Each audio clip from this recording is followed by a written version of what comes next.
پہلا میں نے مسئلہ سنایا مسلمان پر، دوسرا صاحب نصاب پر، اور تیسرا مسئلہ کہ یہ جو نصاب کا مالک بن جائے گا آدمی،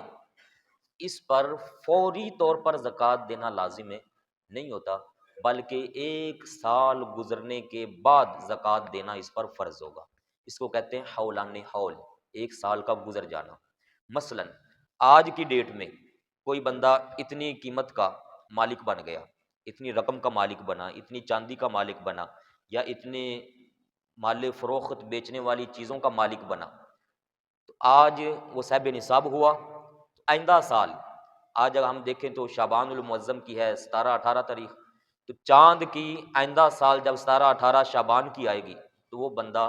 سال گزرنے کی شرط کو پورا کرنے والا ہوگا، اس لیے پھر سال کے بعد اس پر زکوٰۃ دینا فرض ہو جائے گی۔ اگر کوئی شخص یہ چاہتا ہے کہ یار سال کے بعد جو دینی ہے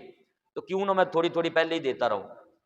آج دے دے تھوڑی سی، کل دے دے، مہینے 2 مہینوں کے بعد دے دے، 6 مہینوں کے بعد دے لے،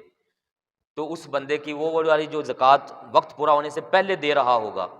جب وقت پورا ہوتا ہے سال، تو اپنی اس دی ہوئی زکوٰۃ کو اپنی کل رقم کے اندر شامل کر کے حساب لگا سکتا ہے کہ میں نے اتنی زکوٰۃ دے دی اور باقی میرے اوپر اتنی ہے، یا بنتی اتنی تھی اور میں اضافی دے چکا ہوں اس سے۔ بالکل اس کی گنجائش ہے کہ وقت آنے سے پہلے بھی بندہ زکوٰۃ ادا کر سکتا ہے۔ یہ ہو گیا سال گزرنے والی شرط کا مسئلہ۔